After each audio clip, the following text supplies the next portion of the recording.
I'm thinking of dodging the bullet by calling off my wedding to my control freak fiancée, because no matter how hard she tries, I don't think she'll ever actually change. My fiancée, 34F, and I, 32M, were dating for about 8 months before we decided to get engaged because things were going so well. I felt like she was my person, she felt the same, I did great with the kids, and we were both only getting older. We're supposed to get married in December, but I don't want to anymore. I moved in about a month ago to save money in the name of trying to pay off as much debt before the wedding as possible, so we can buy a house soon after. This is when everything changed, I feel, for the worse. She instantly wanted a joint bank account. I didn't want it because I felt it'd turn into a control situation, and it has. When I told her I didn't want to, she said, well, maybe we shouldn't get married then. She controls every bit of the money and everything else down to what I eat. I have to ask to spend $4 on medicine when I'm fighting a sinus infection. We aren't hurting for money. I make $75K after taxes. Backstory on my health. I have had ulcerative colitis since I was 20, and had my colon removed when I was 25. I literally have to eat more than I used to because I don't absorb everything like a normal person. She gets mad at how much I eat. I have to sneak food at work. I've tried to explain it to her and so has her mom, but she doesn't get it still. She tells me I have to work at least 70 hours a week Monday through Friday and what I can on Saturdays when we don't have the kids, so we have extra. We don't have any kids together. She has 3 kids from her previous marriage. I don't spend money on anything. I use my personal money so I have the amount of food I need. This was a fight to get what food I do have for work. Proper nutrition and rest, which if I want to sleep in, I get fussed, are super important due to my health. If I mistakenly take something that was for the kids, I get in big trouble. Even if it just cost $1. Or even if I don't take some leftovers to work that I try to leave for others so I'm not greedy, I get blamed for wasting food even though she didn't tell me to take it and has yelled at me for taking too much. So damn if I do, damned if I don't, right? She shows little to no affection. I work 12 hours on my short days, and around 15 on my long days. I only have 1 or 2 short days a week. I'd like to feel wanted and desired when I come home. But I feel nothing. I don't ever get a hug, kiss, or any kind of excitement when I get home after a long day. Some of the long days mean I don't see her for 2 or 3 days at a time. There's no sort of excitement, just what more can you do around the house?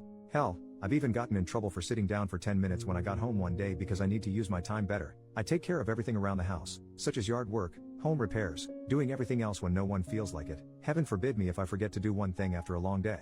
Getting help from the kids is a chore.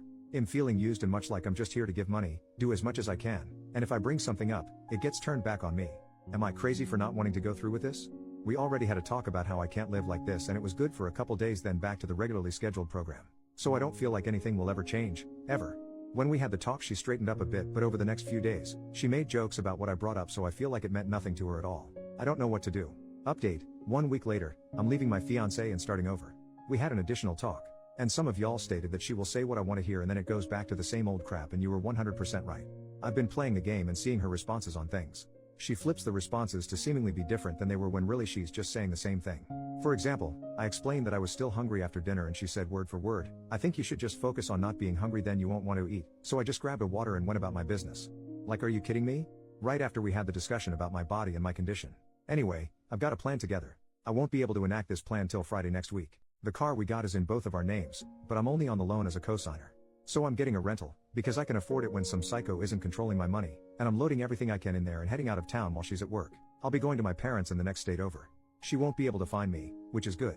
I'm so getting a new phone and number before I head out of town. I've got my direct deposit changed, new bank account, and while I'm at work I'm calling to get her off my credit card and everything.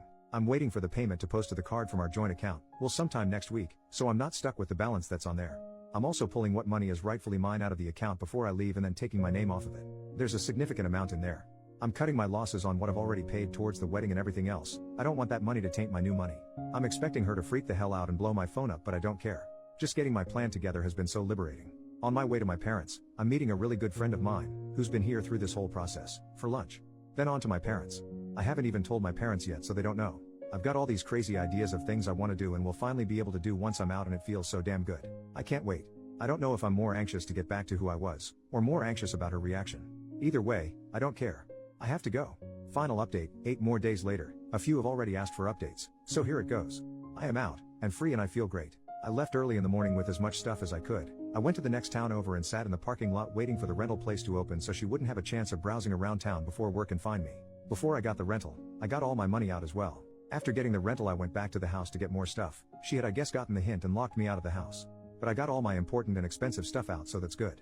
I went back to the bank, and got a printout of all the transactions from the joint account, and I was immediately pissed off.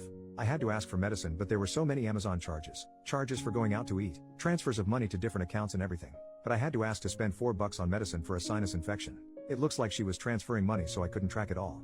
I gave the printout to my friend so she can get me a spreadsheet together to track everything easier.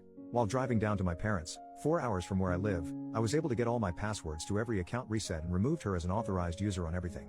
Also, before leaving I got a new account and debit card and switched all that over. After meeting with my parents I went to an old friend's, someone I've known for 10 plus years but hadn't seen in 2.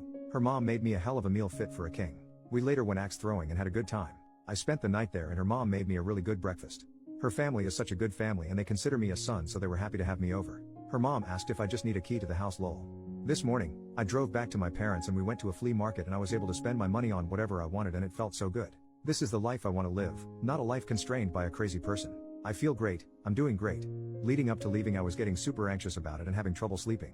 Hell, I saw my ex Monday and some of Tuesday but because of my schedule, didn't see her for 3 days. No I miss you, no nothing, just messages asking me to do things. Also, on the way down, she didn't try to contact me at all. I left Messenger open and will until everything is buttoned up, but everyone else is blocked on everything. She did try to contact my parents but they didn't answer, thankfully.